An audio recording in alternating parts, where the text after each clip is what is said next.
Here we are, back again, with this installment of the Best of the Nine Champions. Today we look at the career of the affable Aussie, Mark Webber.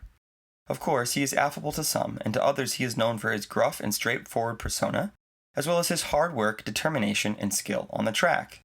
He is perhaps one of the most successful non-champions, with 9 wins and 42 podiums in a 12-year career. Being from down under meant his career started far from the hub of motorsports in England. Still, Australia has its own racing community as well as a Grand Prix, so it was not that foreign that he would stumble onto racing, starting like everybody else does in karts, although Mark has stated that he was an all-around sportsman growing up. His father owned a petrol station in the small town of Queanbeyan in Australia, and he taught Mark the importance of both hard work and one's reputation and word. The old school values are very important to Dad.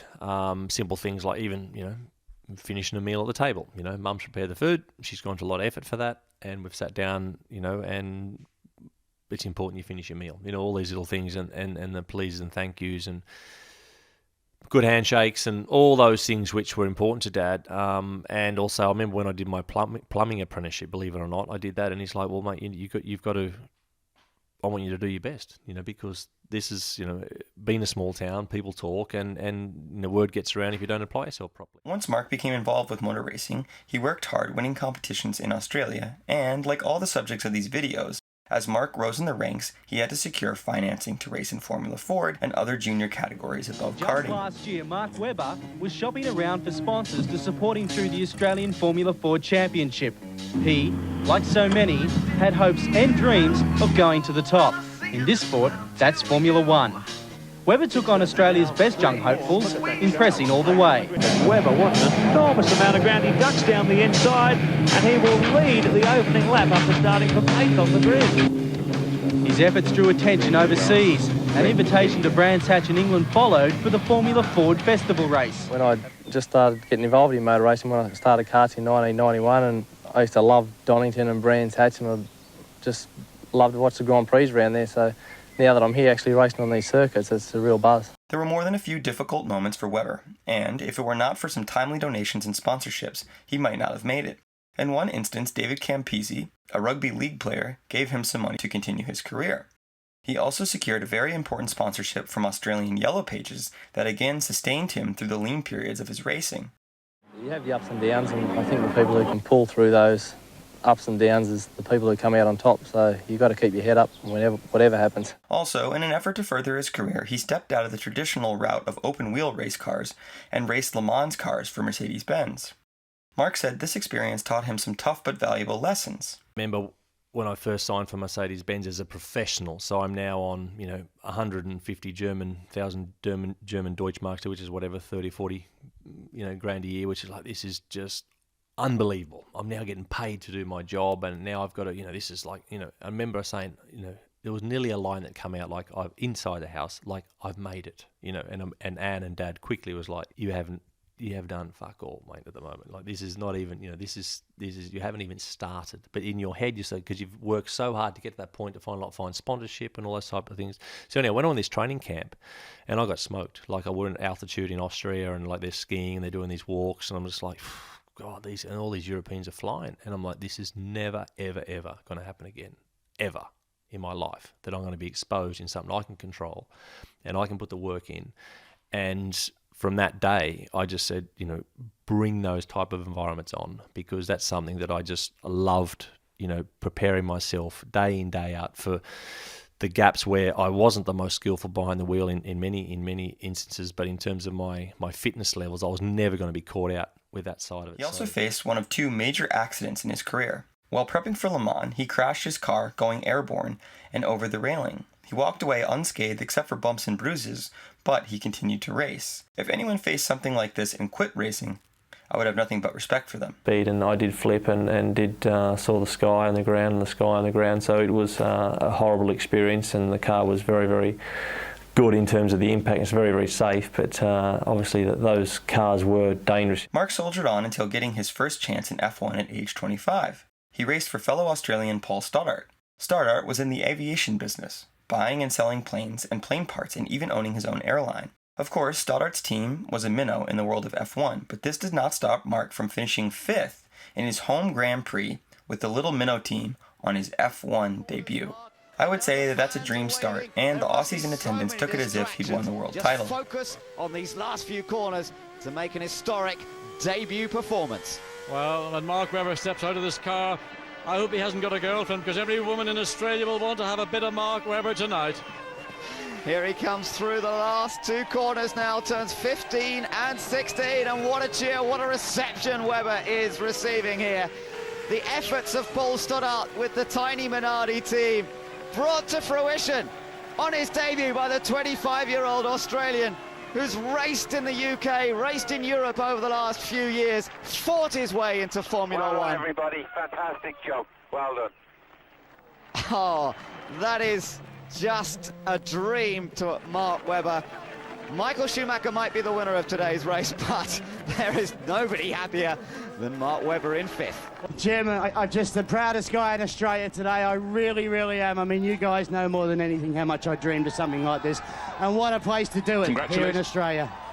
You've done it in your home city, but take a deep breath and just tell us what 2 points means to your team, to Minardi. Well, it means everything. I mean, it means TV money, it means, you know, top 10 position. I mean, here we are, start of the year, and already we've fulfilled our entire year's criteria. Jim, it doesn't get any better than this. The champagne's going to be flowing for a long, long time at Minardi tonight. Hi, guys. What a day. I wish he was here. Unbelievable to finish my first Grand Prix in the points, and I've got to thank this guy here. He's trying to help this small team get to the front, and we've got to enjoy this moment, but we've got the rest of the season ahead of us as well, and this is a great start for us. Thanks. Unfortunately, this was short-lived. After finishing his time with the tiny Stoddart outfit, he went on to race for Jaguar, a promising team run by Paul Stewart, the son of Jackie Stewart, and backed by Ford. But the promise was not the same as the on-track performance. Eddie Irvine had spoken openly about the team being in shambles and never really having a chance to compete. Still, Webber did alright, accruing some decent point finishes and even qualifying second in the 2004 Malaysian Grand Prix, behind only Michael Schumacher. However, the car let him down and he retired. Following his second season with Jaguar, Webber received interest from Williams. To some, an opportunity of a lifetime, and at first Webber saw it that way. He came to discover that the once great team had a terrible car, and Webber felt that they were living off their past glories. In his first season, he did decent with high points finishes and his first podium at Monaco, of all places.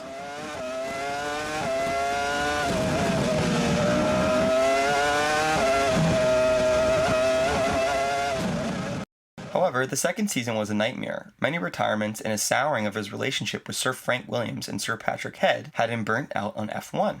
But it was very draining, very draining. And I remember, one day mowing the lawns, and I'm just trying to say, if this is how the best team operates, then wow, this is going to be. I'm in the middle of my career. I've got a long slog to, continue to enjoy this type of work, because I didn't really see it like this. So, mate, it was draining, and in the end, I pretty much had made my decision, through that 2-year contract, and I pretty much made at the end of that first year, and I need to probably, if it's like this, it's either stopping or I've got to find a different environment. By now, he was being managed by the flamboyant and legendary Flavio Briatore, who steered him to the newly minted Red Bull team. Interestingly, the team was formerly the Jaguar team Webber had once raced for, but had been bought out by the drink manufacturer in an attempt to break into the sport and, sell drinks. Mark was partnered with another non-champion I've featured in my series, David Coulthard. In his first season with the team, he secured his second podium, third place at the European Grand Prix, and helped improve the car for the burgeoning team. 2008 showed continued progress with many points finishes, but the rubber really hit the road in 2009. After 7 years in the sport, Webber achieved both his first and second wins.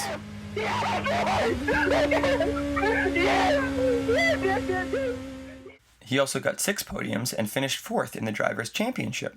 Despite years of failure and disappointment, he finally proved his mettle as an F1 driver and one to watch on the grid.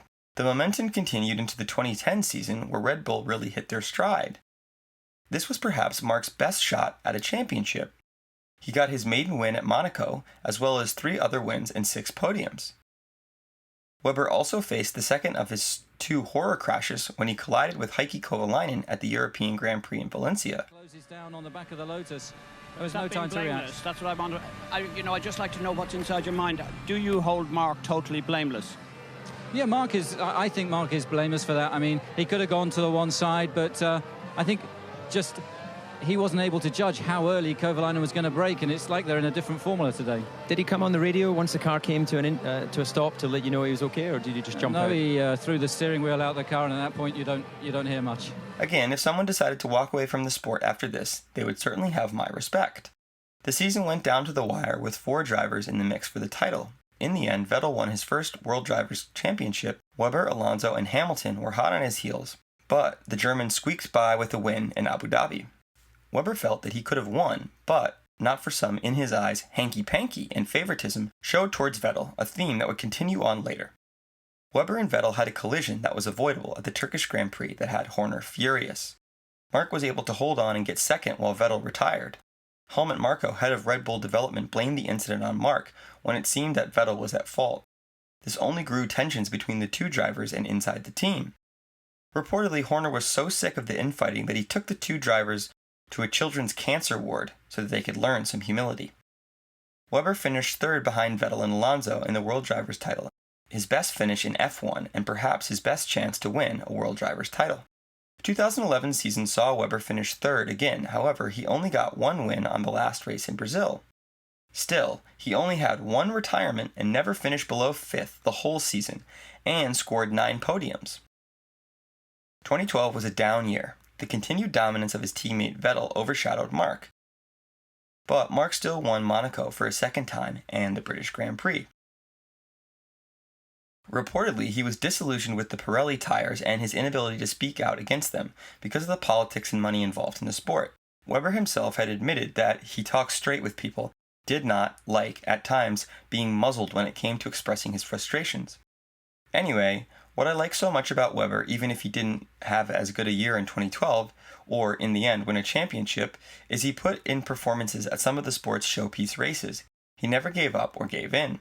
His grit did not go unnoticed, and he was offered a contract at Ferrari to replace Massa and partner Alonso. He, however, turned it down, which I think speaks volumes about his character as well, as 99% of drivers would have leapt at the chance to race for Ferrari. Mark decided that 2013 would be his last season in F1, but this did not mean it was not without excitement and controversy, perhaps best known for the multi-21 meltdown with Seb Vettel. While in the lead of the 2013 Malaysian Grand Prix, he was told to turn down his engine and be assured that him and Sebastian would bring home a Red Bull 1-2 without damaging the cars. Seb, however, ignored this and fought tooth and nail to get around Webber until he finally did and won the race. Webber was, to say the least, not happy. He called out Vettel multiple times and created some awkward moments. Vettel's behavior went against Webber's well-drilled discipline and respect for the institution of the team and his fellow racers. Some might say, who cares, F1 is all about who comes first in the end, but I still think this says a lot about him. Multi-21, Tim. Yeah, multi-21.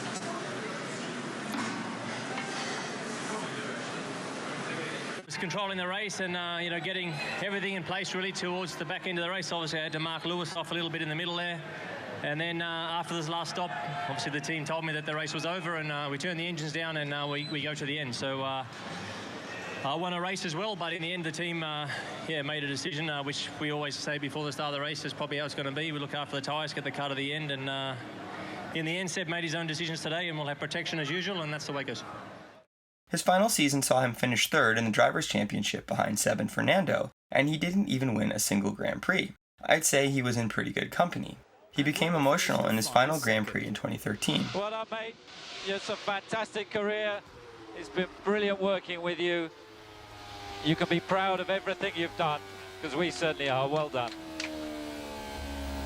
He admitted that getting into the car for the last time was the most emotional moment. But as ever, he did things his way and opted for a more personal goodbye to the fans. After retirement, he went on to race Le Mans cars for the Porsche team, earning him some good results and finally into the media, even interviewing his old teammate and tormentor Seb Vettel. Beyond that, he seems to have settled into retirement quite well. You know, me being, sometimes I'm out walking the dogs and I go, well, you know what, look, you come from Queanbeyan, hardly any no sponsorship really whatsoever. Had some good little support here and there along the way for some key individuals, which is pivotal. Fluked some results when I really needed them. I was the wrong size for F1. I was always 9 kilos overweight because I couldn't lose any more weight. I was too tall. And all these things are just like, well, ultimately, mate, you actually did do okay. It's fine to look back, but human nature is you always want more. Look, I love the simple things in life, mate. I love riding my motorbike now. I love my dogs. And I don't need, much at all to make me happy, which is great. I love a little log fire and, a couple of mates, we have a couple of whiskeys, and we're just like, it's not life. I try to keep life pretty uncomplicated. I'm not that complicated. If you look back over his career, he spent a long time struggling but never stopped, and for the final few seasons of his career, he was one of the top 3 drivers in the world, if you go by the standings. Of course, he raced for a good team, but he had a lot of disadvantages with Red Bull favoring Vettel and tough opponents in Alonso and Hamilton and a few other drivers who were no slouches in F1. All in all, I'd say Mark Webber deserves a world title on aggregate, but hey, that's just me.